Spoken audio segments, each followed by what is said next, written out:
saudara jemaat HKBP Makassar yang sedang menderita sakit dan mempunyai beban pergumulan, kiranya Tuhan memberi kesembuhan dan pertolongan. Kepada jemaat yang telah memberi perhatiannya kepada gereja ini, kiranya Tuhan memberi berkat yang berkelimpahan. Kita mulai ibadah kita berjanji dari Kidung Jemaat nomor 367 ayat 1 sampai ayat 3.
Kasihanilah kami dan genapilah janji-Mu kepada kami.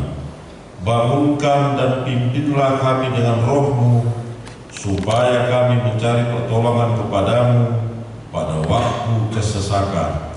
Kuatkanlah kami supaya tetap percaya kepada firman dan janji-Mu, agar memperoleh hidup yang kekal.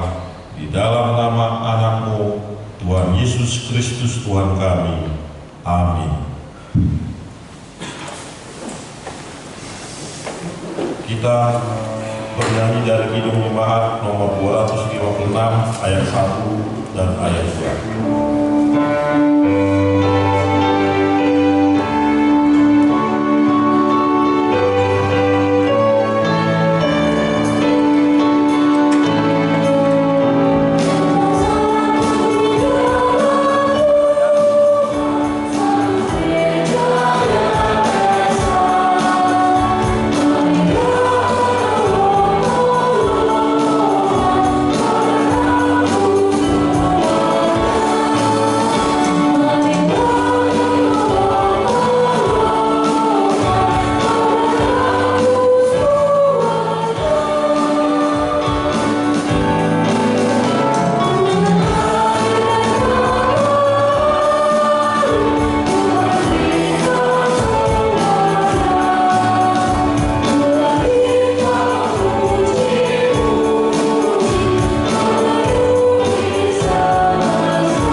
itu diambil dari titah kelima dan artinya. Titah kelima, hormatilah ayah dan ibumu supaya lanjut umurmu di bumi yang diberikan Tuhan Allahmu kepadamu. Maksudnya adalah kita harus takut serta kasih kepada Allah. Sebab itu jangan kita bersikap remeh terhadap orang tua kita, terhadap pemerintah dan terhadap orang yang lebih tua. Jangan kita menimbulkan kemarahan mereka, tetapi hendaklah kita selalu menghormati dan mengasihi mereka, menuruti dan menyelami jiwa mereka, serta senantiasa berbuat baik kepada mereka. Demikian hukum Tuhan, marilah kita meminta kekuatan dari Tuhan untuk melakukan yang sesuai dengan hukum-Nya. Ya Tuhan Allah, kuatkanlah kami melakukan yang sesuai dengan hukum-Mu. Amin. Kita bernyanyi dari Kidung Jemaat nomor 29 ayat 1 dan ayat 2.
Kita berdoa. Ya Tuhan Allah, Bapa yang Maha Kasih, kami berkumpul bersama-sama berdoa kepadamu, bukan karena kebenaran kami, melainkan hanyalah karena belas kasihan-Mu yang besar. Kasihanilah dan ampunilah segala dosa dan kesalahan kami. Bangunkanlah hati dan jiwa kami, supaya kami dapat meninggalkan segala perbuatan kami yang jahat dan kami beroleh hidup yang baru di dalam Yesus Tuhan kami. Amin. Marilah kita mendengar janji Tuhan tentang pengampunan dosa. Demikianlah firman Tuhan. Aku telah menghapus segala dosa pemberontakanmu seperti kabut diterbangkan angin, dan segala dosamu seperti awan yang tertiup.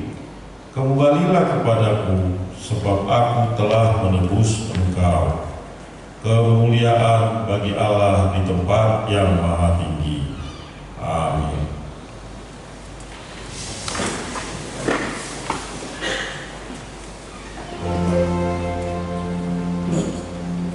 Kita bernyanyi dari Kidung Jemaat nomor 443 ayat 1 sampai ayat 2. Oh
tertulis di Bilangan 14 ayat 11 sampai ayat yang ke-19.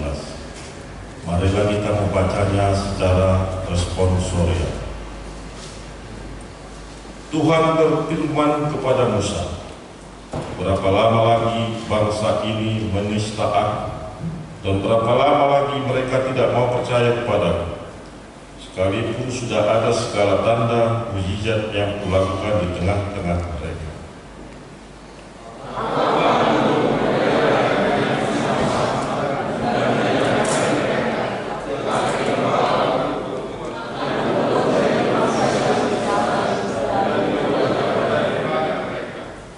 Lalu berkatalah Musa kepada Tuhan, jikalau hal ini kedengaran kepada orang Mesir, padahal engkau telah menuntun bangsa ini dengan kekuatan-Mu dari tengah-tengah mereka.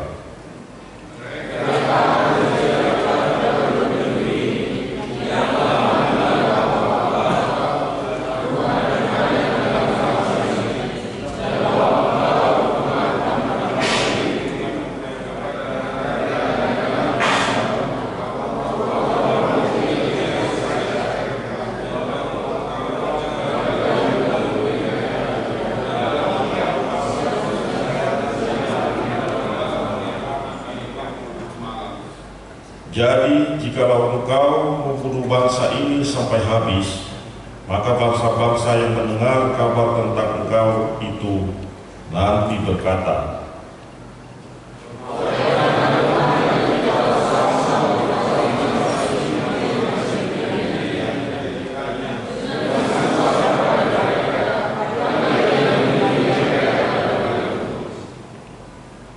jadi sekarang biarlah kiranya kekuatan Tuhan itu nyata kebesarannya, seperti yang Kau firmankan.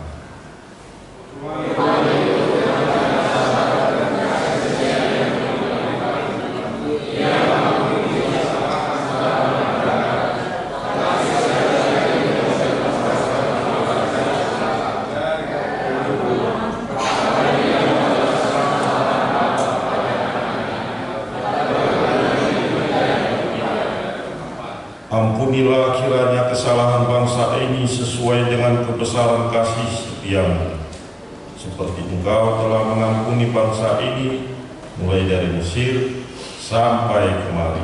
Demikian firman Tuhan. Berbahagialah orang yang mendengar firman Allah serta memeliharanya. Amin.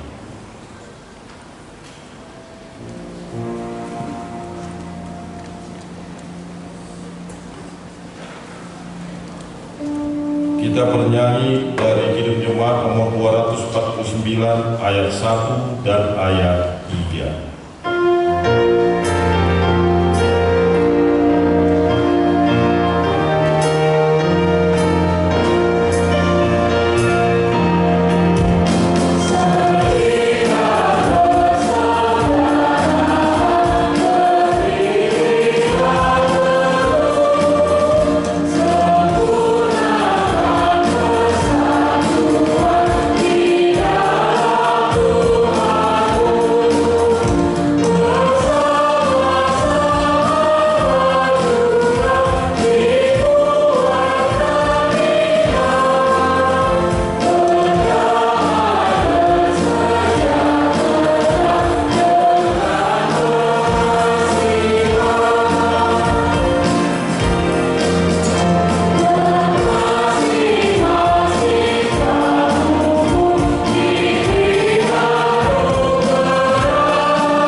kepercayaan kita sebagaimana teman-teman seiman di seluruh dunia, kita bersama-sama mengucapkannya. Aku percaya kepada Allah, Bapa yang Maha Kuasa, Kali langit dan bumi, Aku percaya kepada Yesus Kristus, anaknya yang tunggal Tuhan kita, yang dikandung daripada Roh Kudus, lahir dari anak darah Maria, yang menderita sengsara di bawah pemerintahan Pontius Pilatus, disalibkan, mati dan dikuburkan, yang turun ke dalam kerajaan maut, pada hari yang ketiga bangkit pula dari antara orang mati, naik ke surga, duduk di sebelah kanan Allah, Bapa yang Maha Kuasa. Dari sana akan datang kelak untuk menghakimi orang yang hidup dan yang mati. Aku percaya kepada Roh Kudus dan adanya satu gereja yang kudus, persekutuan Roh Kudus, pengampunan dosa, perbangkitan daging, dan hidup yang kekal. Amin. Kita mendengarkan puji-pujian dari remaja.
Kita mendengarkan warta jemaat.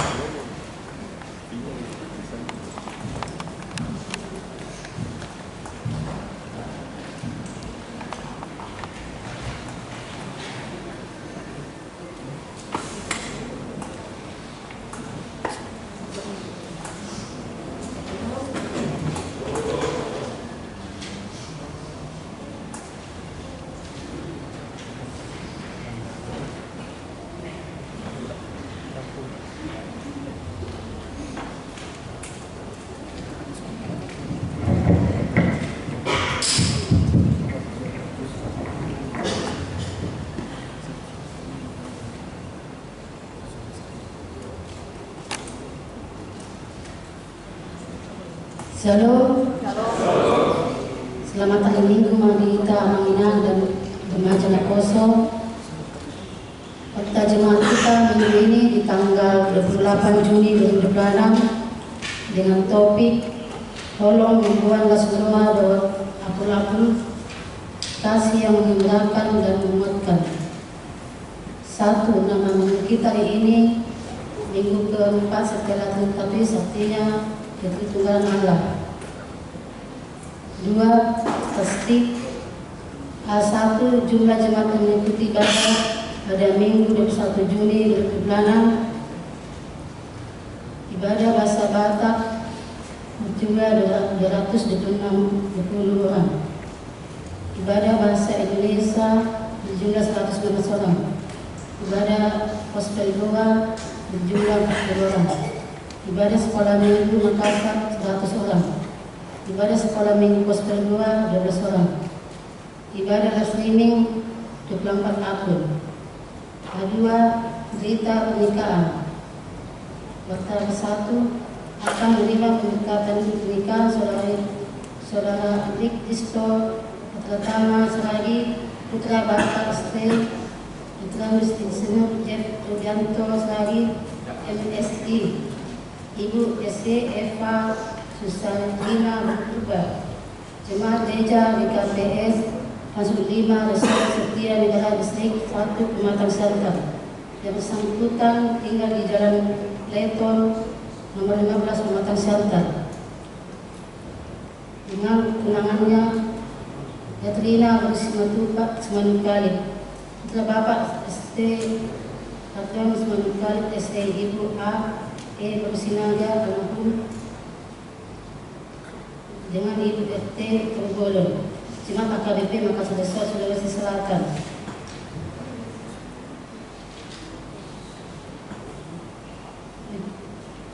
Di distrik bagian ke Indonesia, alamat Jalan Bumi 8 nomor 2 BPH Makassar. Pemberkatan pernikahan akan dilaksanakan pada hari Sabtu 11 Juli 2006 pukul 19.00 WITA. Pukul 9.00 tempat gereja di KPS Langsung 5 Resort Setia Negara Distrik 1 Pematang Siantar. Tuhan Yesus memberkati rencana putra putrinya. Bagian ketiga Dewan Kolonia. Bagian keempat Dewan Maturia. Bagian kelima Dewan Diakonia. Bagian keenam Kesejahteraan. 1. Pada hari ini Minggu 28 Juni 2006 kita akan mengantarkan persembahan ke depan altar untuk sil sekolah Injil liburan sekolah minggu. 2. Pada hari Minggu 5 Juli 2006 yang akan datang kita akan mengantarkan persembahan ke depan altar untuk Diakoni AKBP Makassar. Marilah kita memberikannya dengan sukacita.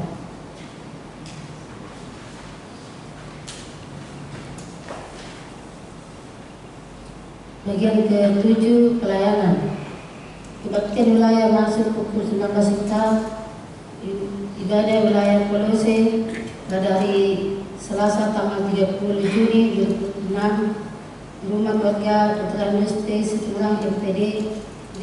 Berusi Majuta, beralamat di Jalan AMD Perumahan Raha Barong Jambu C9, wilayah Galilea pada hari Rabu tanggal 1 Juli 2006 di rumah keluarga Sadat C. Ginting E. Berusi Tindau, beralamat Perumahan Tanjung Permai Blok A54 Desa Tamayan Yeling. Ibadah masuk pukul 19.00 WITA.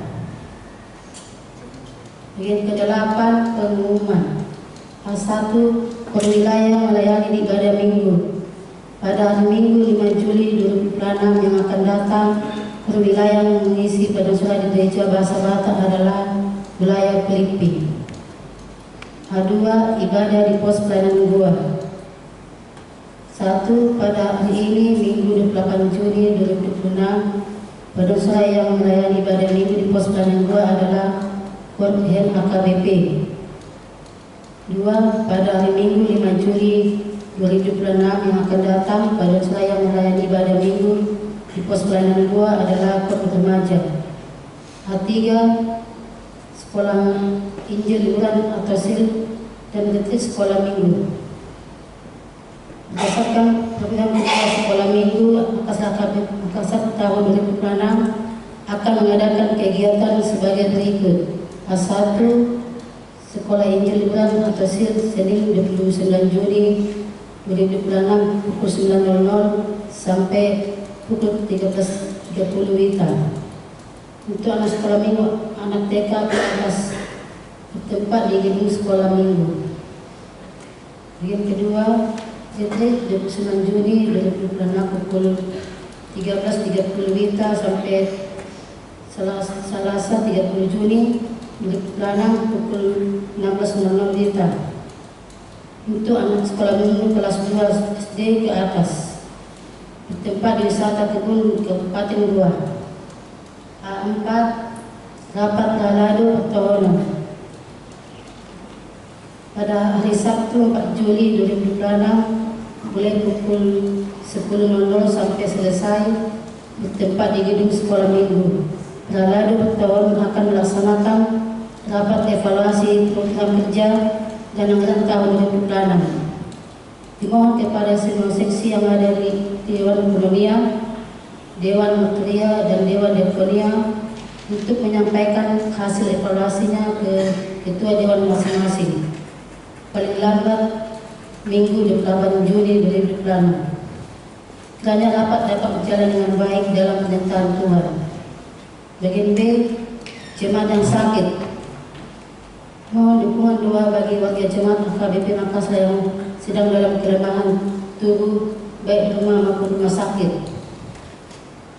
1. Nyonya M. Simatupang KF baru 9 juta. 2.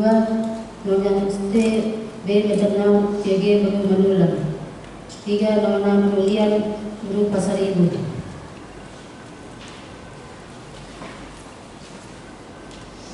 4. AHA Mandoro.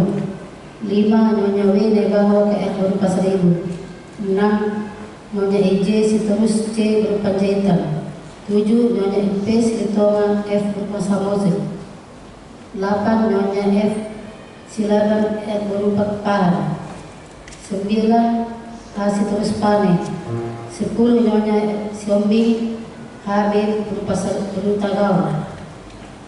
11. Situa Has Monikal SC. 12. Nyonya Has Meduntak F berupa Kala. 13. Nyonya YS Tambunan EK baru 9 juta. 14. PP Sigalingging. 15. Riau Ika baru 9 juta. Bagi jemaat yang keluarganya sakit akan memberitahukan kepada sekretaris gereja. Tuhan Yesus memberikan kesembuhan kepada jemaatnya. Bagian C, jemaat yang ulang tahun kelahiran.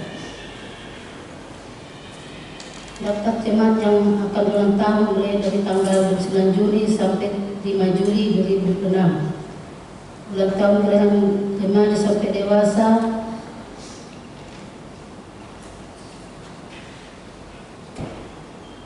ada 16 orang. Ulang tahun kelahiran anak sekolah minggu ada 1 orang. Begitu ulang tahun pernikahan ada 3 keluarga. Seluruh majelis dan jemaat AKBP Makassar mengucapkan selamat ulang tahun kelahiran dan ulang tahun pernikahan. Tuhan Yesus memberkati seluruh jemaatnya. Bagian E, jadwal pemakaian gereja. Dapat kita lihat di kota wilayah masing-masing. Bagian keuangan pemasukan dan pengeluaran dapat kita lihat di otak kita di wilayah masing-masing.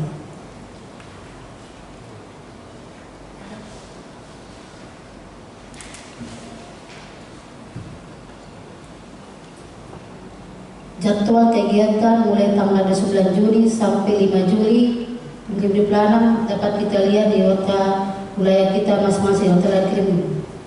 Tuhan Yesus memberkati.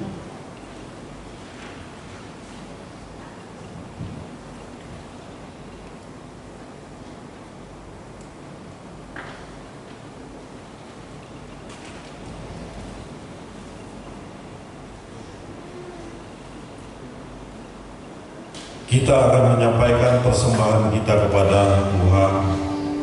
Kita memuji Tuhan dari Kitab Jemaat nomor 343 ayat 1 dan sampai seterusnya.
melampaui segala akal, kiranya memelihara hati dan pikiranmu di dalam Yesus Kristus Tuhan kita. Amin. Bapak, Ibu, dan saudara-saudara yang dikasihi Kristus, firman Tuhan yang akan sampai untuk kita dalam ibadah kita pada hari ini diangkat dari surat Paulus kepada Filemon pasal 1 ayat 4 sampai ayat 7. Ayat 4 sampai ayat 7 saya bacakan untuk kita sekalian. Ucapan syukur. Aku mengucap syukur kepada Allahku setiap kali aku mengingat Engkau dalam doaku, karena aku mendengar tentang kasih-Mu kepada semua orang kudus dan tentang iman-Mu kepada Tuhan Yesus.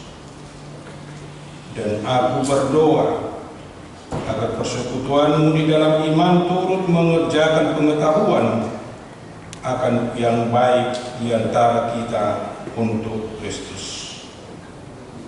Dari kasih-Mu sudah kuperoleh kegembiraan besar dan kekuatan, sebab hati orang-orang kudus telah Kau hiburkan, saudaraku.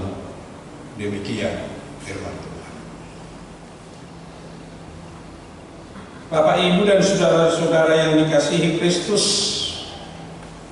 sangat indah persekutuan yang di dalamnya diikat oleh kasih. Persekutuan dimanapun kalau sudah diikat dengan kasih, kita akan selalu rindu bisa bersama dengan yang saling mengasihi atau yang kita kasih, termasuk di dalam keluarga.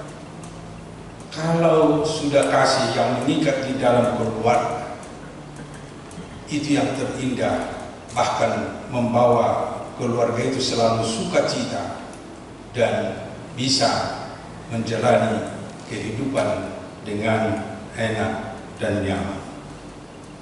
Tetapi kalau tidak ada kasih di dalam setiap persekutuan, kita katakan dulu di dalam keluarga, kalau yang terjadi ada kebencian, ada kekejian atau KDRT, pasti kita tidak nyaman di dalam kebersamaan kita di keluarga. Biarpun itu suami istri atau pasangan yang menyatakan dirinya cinta kepada pasangannya, tetapi kalau tidak ada kasih,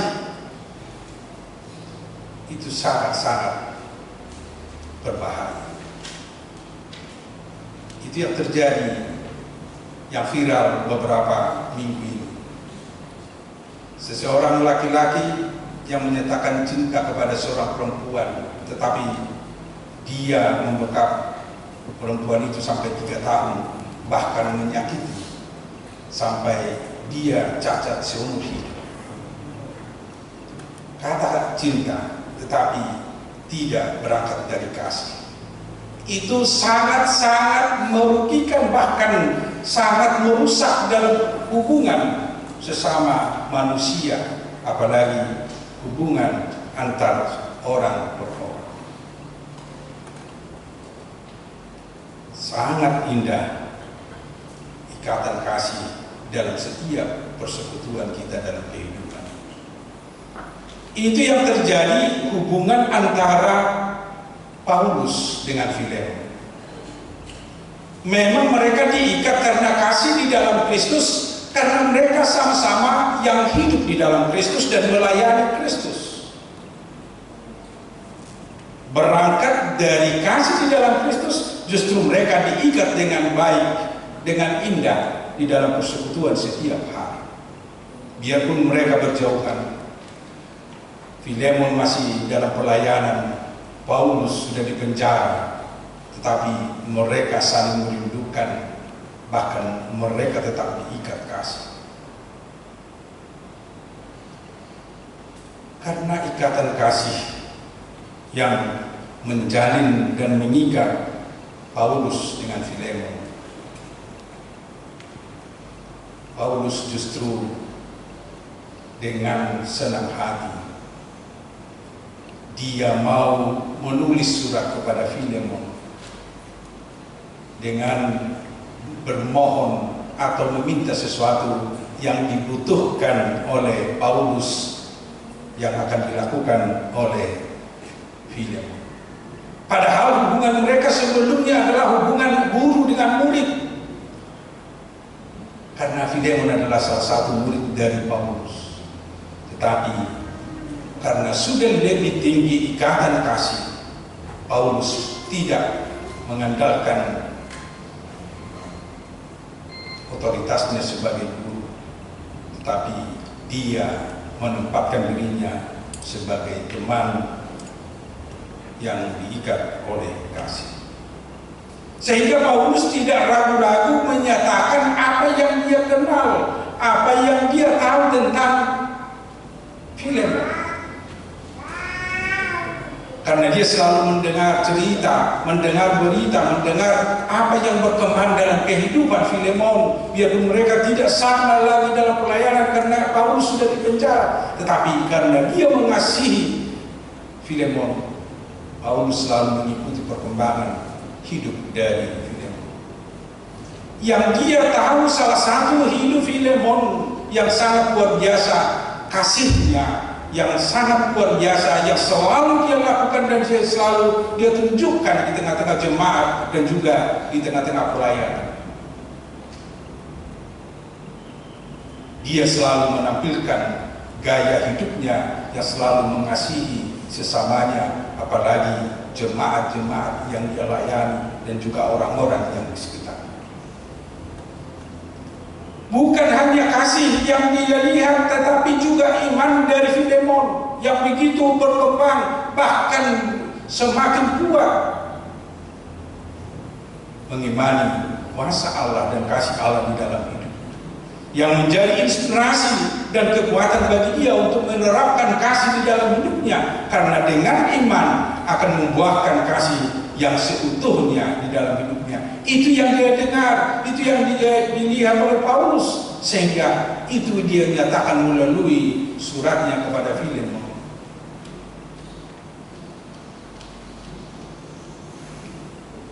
Bukan hanya iman dan kasih, tetapi dia juga melihat kemampuan dari Filemon untuk mengampuni.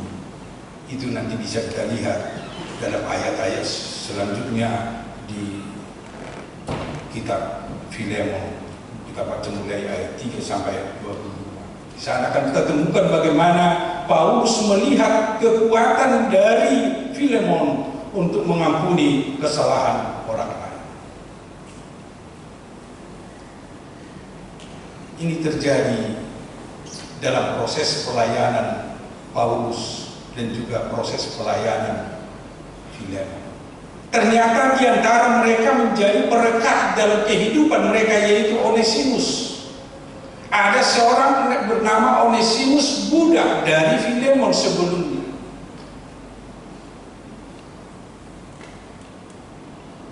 Onesimus ini mungkin karena mencuri sesuatu dari Filemon, atau mungkin mengambil sesuatu yang merugikan Filemon, sehingga dia melarikan diri. Dia melarikan diri dan selanjutnya dia sampai di penjara. Kebetulan di penjara dia bertemu bersama Paulus, bahkan dia sekamar dengan Paulus di penjara. Itu Onesimus yang sebelumnya budak dari Filemon. Setelah Onesimus sampai di penjara, Paulus tidak menyia-nyiakan tugasnya untuk menginjili kembali Onesimus agar dia bertobat, agar dia kembali dari kejahatannya, dari kesalahan. Pelayanan Paulus diterima, bahkan diimani oleh Onesimus. Setelah berkembang, Onesimus menerima pelayanan atau bisa bertobat, bisa kembali dari kejahatannya, dia mau keluarkan dari penjara, Paulus menulis surat ini kepada Filemon, terimalah kembali, karena dia sudah bertobat, ampunilah dia. Kalaupun ada sesuatu yang merugikan atau ada kerugian karena dia, saya yang bertanggung jawab, saya akan melunasi. Itu yang dikatakan Paulus. Terimalah dia. Itulah hubungan yang sangat luar biasa karena kasih. Filemon bisa menerima Onesimus.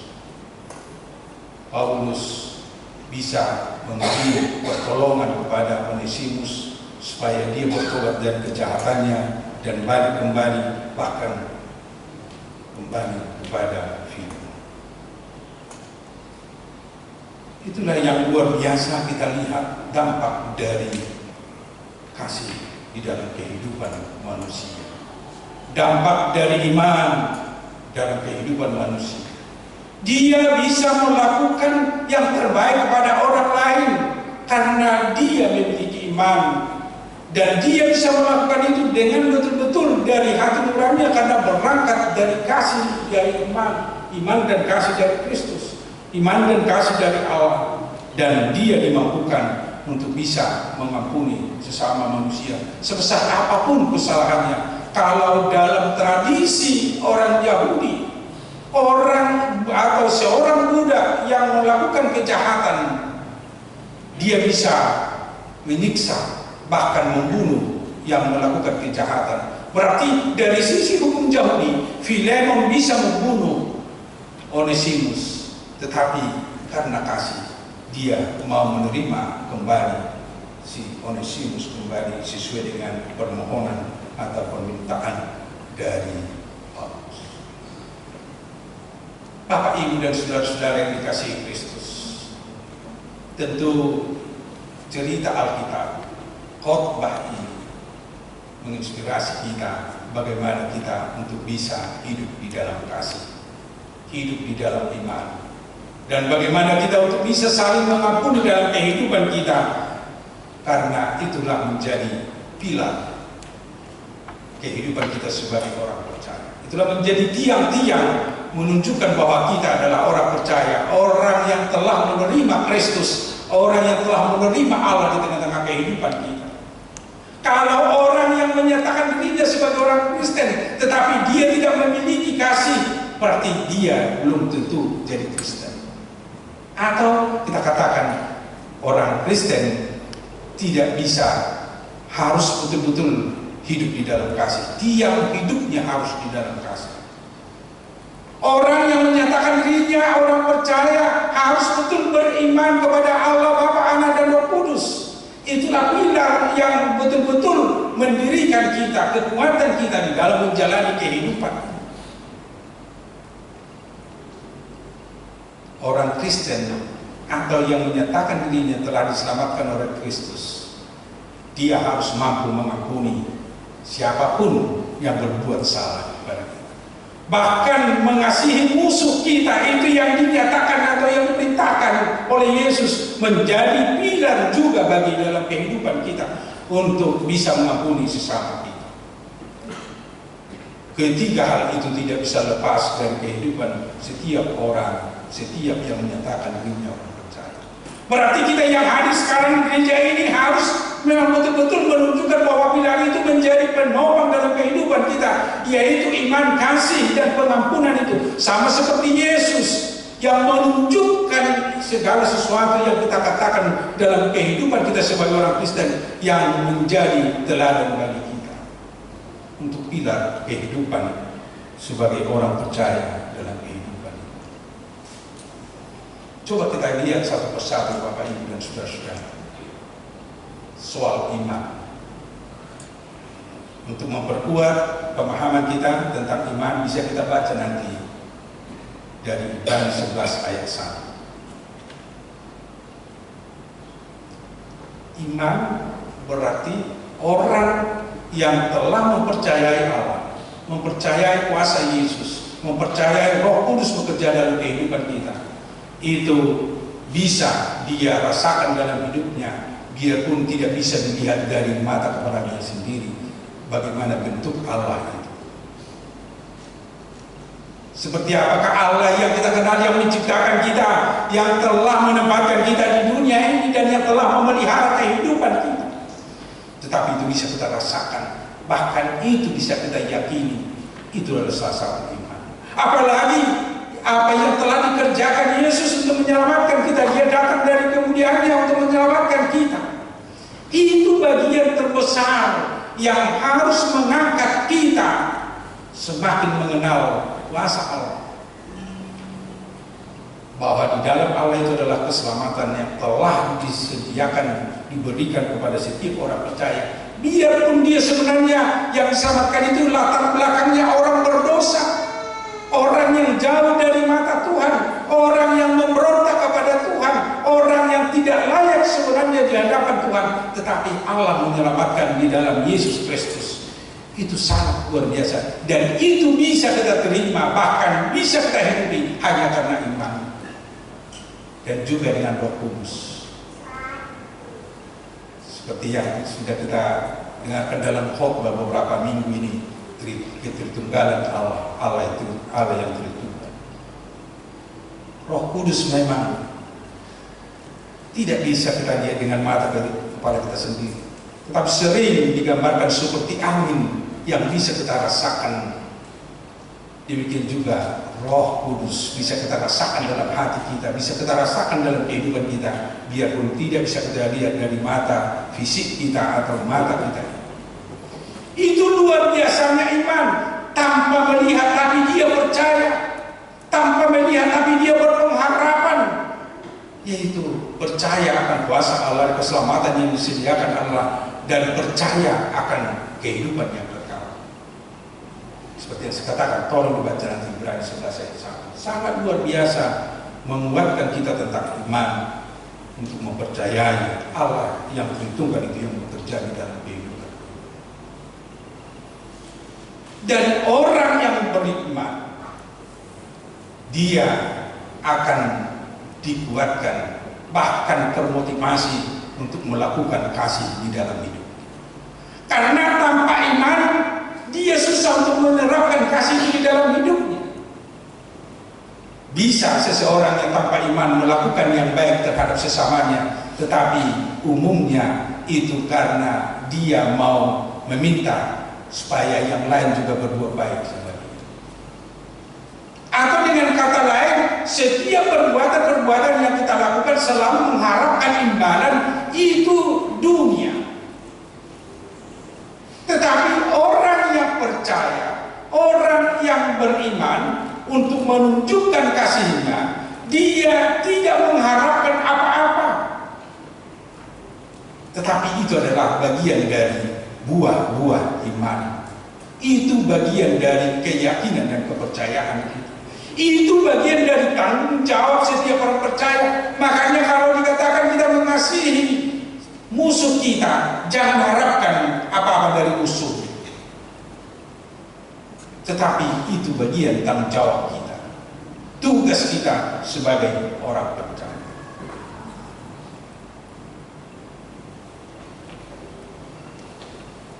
Bagaimana kita untuk melakukan kasih itu di dalam kehidupan kita? Bisa kita baca juga nanti dalam 1 Korintus 13 ayat 3, ayat 4 sampai ayat 5. Kalau dikatakan di sana kasih itu sabar, kasih itu murah hati, ia tidak cemburu, ia tidak megahkan diri dan tidak sombong, ia tidak melakukan yang tidak sopan dan tidak mencari keuntungan diri sendiri. Ia tidak pemarah, tidak menyimpan kesalahan orang lain. Dan masih banyak kasih yang bisa kita lihat dalam Alkitab. Banyak ayat-ayat Alkitab yang mendukung begitu luar biasa pengaruh, bahkan makna kasih itu yang bisa kita lakukan, terapkan dalam kehidupan kita, karena itu berangkat dari iman. Dan kasih yang kita lakukan harus berangkat dari keyakinan kita, kepercayaan kita kepada Yesus Kristus. Karena Yesus Kristus yang pertama melakukan kasih itu menjadi contoh bagi kita.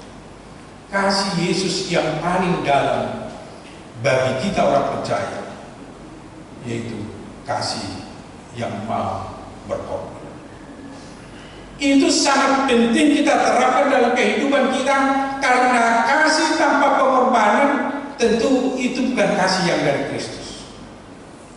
Kasih Kristus itu memang betul-betul dia rela berkorban, dan itu menjadi penggerak bagi kita melakukan kasih itu di dalam kehidupan kita, untuk mengorbankan kehidupan kita, mengorbankan keberadaan kita, mengorbankan ego kita di tengah-tengah kehidupan ini, untuk menunjukkan kasih yang sebenarnya dalam kehidupan kita kepada orang lain. Dan yang ketiga, pengampunan. Kalau kita masih selalu mendendam, hidup di dalam kebencian, itu sudah sering kita katakan di dalam khotbah. Kalau kita membenci seseorang, bukan yang kita benci itu yang sakit, justru kita yang sakit kalau kita menyimpan kebencian dalam hati. Hati kita yang hancur, bukan hati orang yang kita benci yang hancur. Berarti merusak diri kita kalau kita tidak mau mengampuni. Tetapi kalau kita mengampuni orang lain, berarti kita juga menyelamatkan diri kita, dan kita juga menyelamatkan saudara-saudara kita, kawan-kawan kita, bahkan yang kita benci. Ternyata buah pengampunan itu bukan hanya sesaat, tetapi justru membuahkan yang lebih panjang lagi, seperti yang dilakukan Paulus terhadap Onesimus dan Filemon. Paulus melihat bukan hanya sesaat kepentingan untuk menyelamatkan Onesimus, tetapi itu untuk menyelamatkan selanjutnya. Onesimus menjadi ikut pelayan kembali bersama dengan Filemon. Berarti pengampunan itu akan bisa membuahkan hasil, bahkan membuahkan yang terbaik. Orang yang kita ampuni bisa berbuah, bahkan bisa melakukan hal-hal yang lebih besar dalam hidup. Dan itu yang kita rasakan dari pengampunan Yesus di dalam kehidupan kita. Kalau kita tidak diampuni Yesus, berarti kita hidup di dalam ketakutan, kekhawatiran, kecemasan dalam kehidupan kita sehari-hari. Tetapi karena kita telah merasakan dan melihat dan menyatakan dan menerima pengampunan itu, sehingga kita dikuatkan untuk menjalani kehidupan. Orang yang tidak diampuni justru sering putus asa dalam hidup, apalagi di dalam kehidupan kita sehari-hari. Karena itu bisa juga terjadi di dalam keluarga. Bila seorang bapak dan ibu membenci anaknya, tidak mau mengampuni, anaknya sering akan putus asa, bahkan melarikan diri. Atau sebaliknya, seorang anak yang membenci orang tuanya, itu akan mendorong dia meninggalkan ayahnya dan ibunya dengan tidak baik, membuat orang tuanya akan putus asa dalam kehidupan. Tapi sebaliknya, kalau sudah saling menerima, saling mengampuni, sangat luar biasa, dan mereka akan bisa hidup damai, bahkan dia bisa bersuka cita dalam hidup. Itu yang mau diarahkan minggu kita pada hari ini. Minggu keempat setelah Trinitatis, minggu keempat setelah kita merayakan ketertunggalan Allah bekerja di dalam kehidupan kita. Topik minggu dikatakan tadi melalui waktu, kasih yang menggembirakan dan menguatkan. Itulah menjadi topik minggu bagi kita untuk minggu kita hari ini. Mau dipanggil bagi kita, kasih itu untuk menggembirakan kita dan menguatkan kita. Bahkan kasih yang kita lakukan akan menggembirakan dan menguatkan orang lain. Itulah yang menjadi bagian tugas dan tanggung jawab kita. Itulah menjadi hak dan tanggung jawab kita dalam kehidupan kita. Karena Kristus, karena Allah, karena Roh Kudus yang bekerja dalam kehidupan kita, yang kita imani. Berarti kalau kita mau menggembirakan orang lain, mari tunjukkan dari kasih yang sebenarnya. Kenapa harus kita katakan dengan kasih yang sebenarnya? Karena banyak orang sekarang merasa dia menggembirakan orang lain dengan hanya hak secara materi. Itu bisa terjadi dalam kehidupan keluarga anak-anak kita sekarang. Kalau dia sudah difasilitasi dengan berbagai permainan dan juga alat-alat dan juga dana merasa sudah menggembirakan dan menguatkan anak. Kalau seseorang melakukan yang baik kepada saudaranya hanya dengan mengharapkan yang lain, merasa itu sudah menggembirakan yang lain.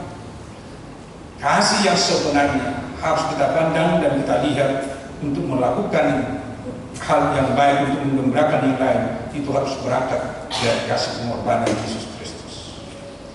Seorang orang tua harus rela mengorbankan dirinya mengasihi anak-anaknya sehingga itu menggembirakan dan mengorbankan ego. Jangan seperti sekarang, dia tidak mau mengorbankan waktunya untuk menonton HP, untuk berkomunikasi dengan yang lain. Dia melupakan anak-anak. Bahkan mau menyendok makanan pun ke mulut anaknya nggak bisa sampai berapa kali dia sendok makanan hanya karena media, karena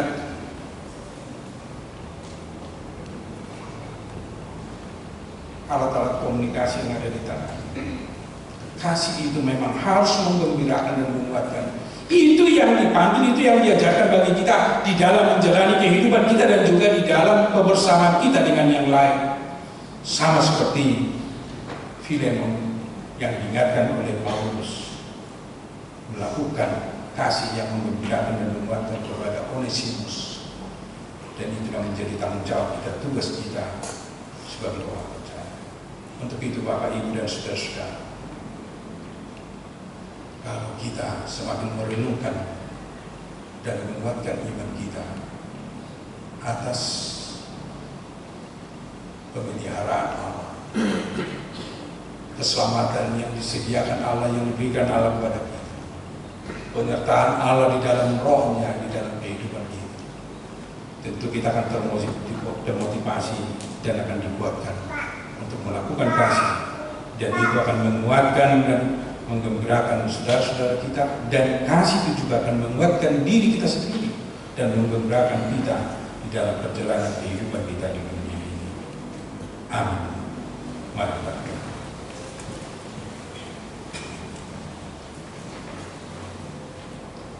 Terima kasih Tuhan atas firman yang telah kami dengar pada hari ini, yang memanggil kami agar kami hidup di dalam iman yang teguh, hidup di dalam kasih yang menggembirakan dan menguatkan, dan mau mengampuni sesama kami, sehingga kami bisa hidup dalam sukacita dan dikuatkan dalam setiap perjalanan kehidupan kami,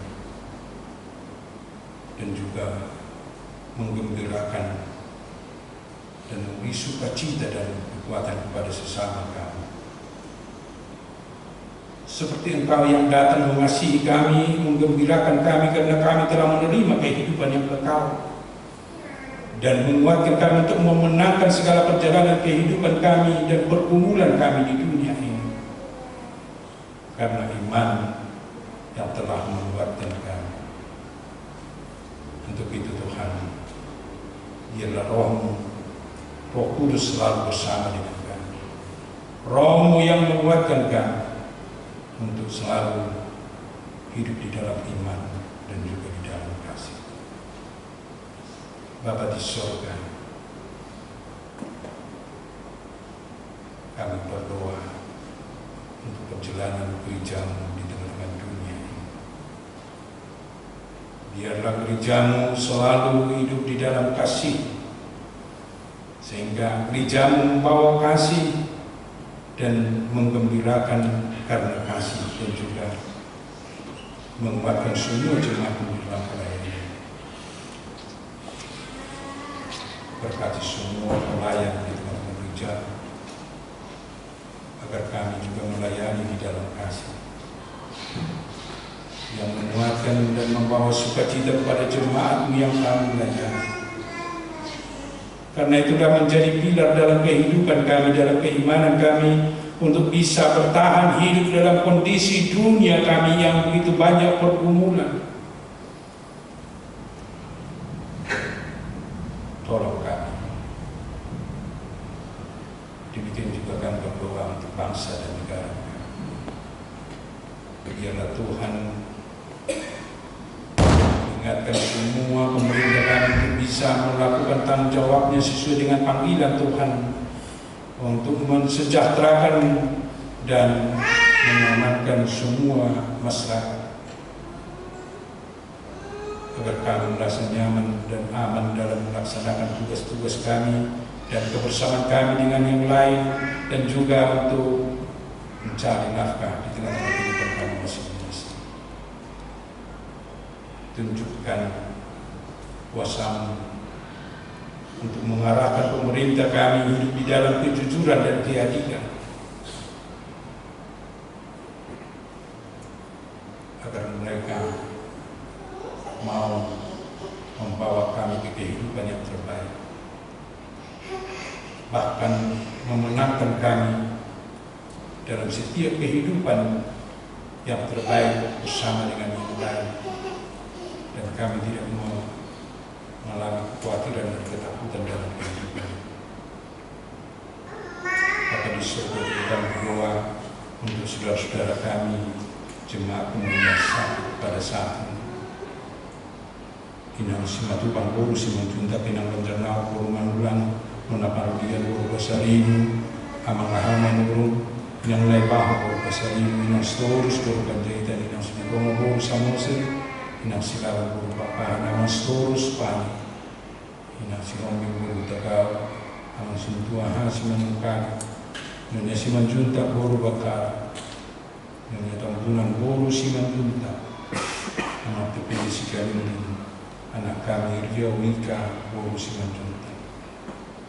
Kami mendoakan biarlah Tuhan yang menguatkan mereka, memberi kesembuhan dan kesehatan, dan Tuhan menguatkan iman mereka agar mereka selalu berseru pada Tuhan dalam setiap kondisi mereka, dan mereka juga bisa bersama dengan kami untuk persekutuan kami, dan mereka juga bisa beraktivitas untuk melaksanakan tugas-tugas mereka pada hari yang benar.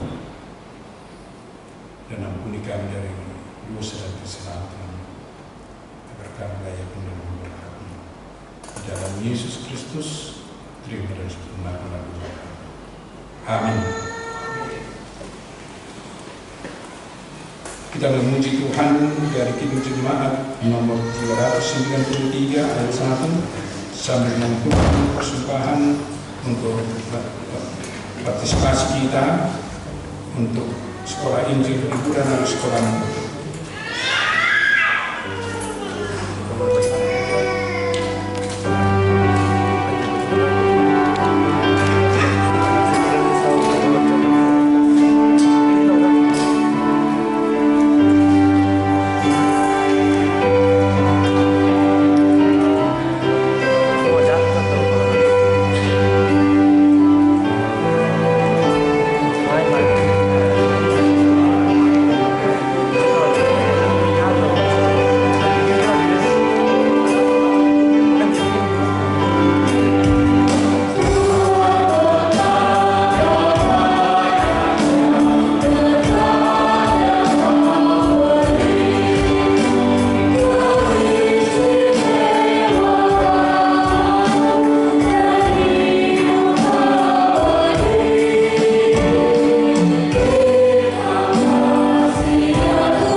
Ya Allah Bapa kami yang di surga, kami mengaku bahwa Tuhan adalah sumber dari segala karunia yang melimpah dalam kehidupan kami masing-masing.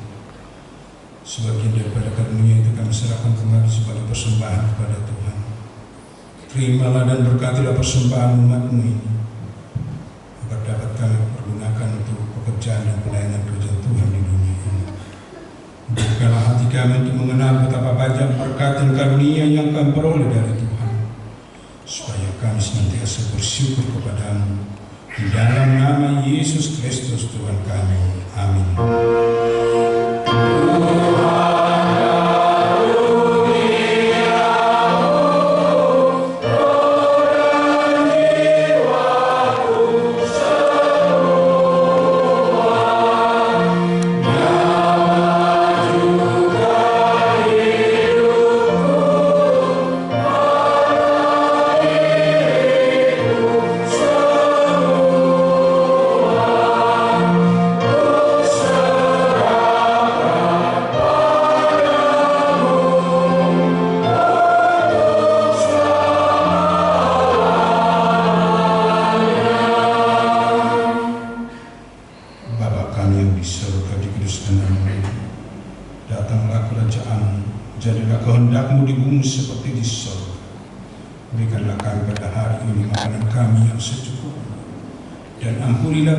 Kesalahan kami seperti kami juga telah mengampuni orang yang bersalah kepada kami.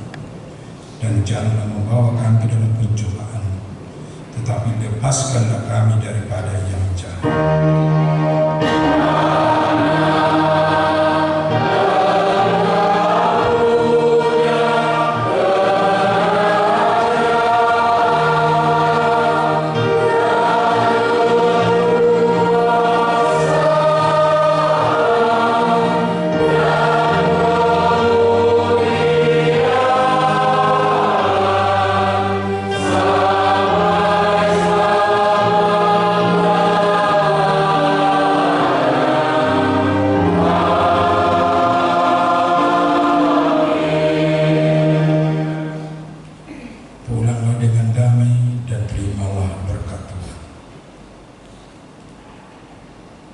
Tuhan memberkati dan melindungi engkau. Tuhan menyinari engkau dengan wajah-Nya dan memberi engkau kasih karunia. Tuhan menghadapkan wajah-Nya kepadamu dan memberi engkau damai sejahtera.